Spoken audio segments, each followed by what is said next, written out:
आधी नीट अभ्यास करावा।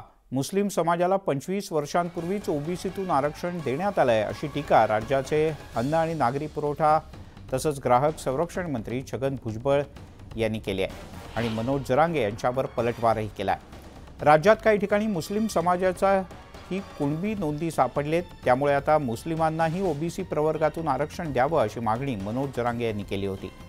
यावरून मंत्री छगन भुजबळ यांनी मनोज जरांगे यांच्यावर निशाणा साधलाय।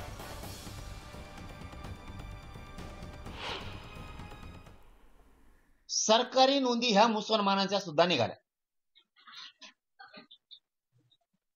जर त्यांच्या मुसलमानाच्या कुणबी म्हणून नोंदी निघाल्यात, लिंगायत समाजाच्या निघाल्यात, मारवाडी समाजाच्या निघाल्या, ब्राह्मण समाजाच्या निघाल्या, आणखीन लोहार समाजाच्या निघाल्या, जर यांच्या नोंदी सरकारी निघाल्यात, हे शेतकरी आहेत, कुणबी आहेत म्हणून, तर मुस्लिमांना सुद्धा ओबीसीतूनच आरक्षण दिलं पाहिजे, त्यांच्यावर सुद्धा अन्याय नाही झाला पाहिजे।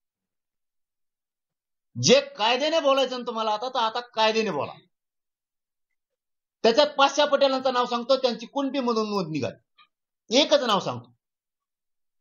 जर मुस्लिमांची कुणबी सरकारी नोंद म्हणून निघाली असली तर सगळ्या मुस्लिमांना या राज्यातल्या तुम्ही कुणबी म्हणून ओबीसीत आरक्षण दिलं पाहिजे। तुम्ही कसे देत नाही तेच बघतो मी। तो विषय माझ्याकडे नाही, कोण बोलत नाही, कोण बोलत होतं मला काय सांगायचं। पण ओबीसीचं आरक्षण आज ते ओबीसी मध्ये आहे, ते ओबीसीचं आरक्षण वाचवण्यासाठी आम्ही सगळे एकत्रित आहोत आणि ते आम्ही लढतो आहोत। आणि बाकीच्या काही मागण्या आणखी सुद्धा आहेत, त्याची लढाई ती चालू राहील।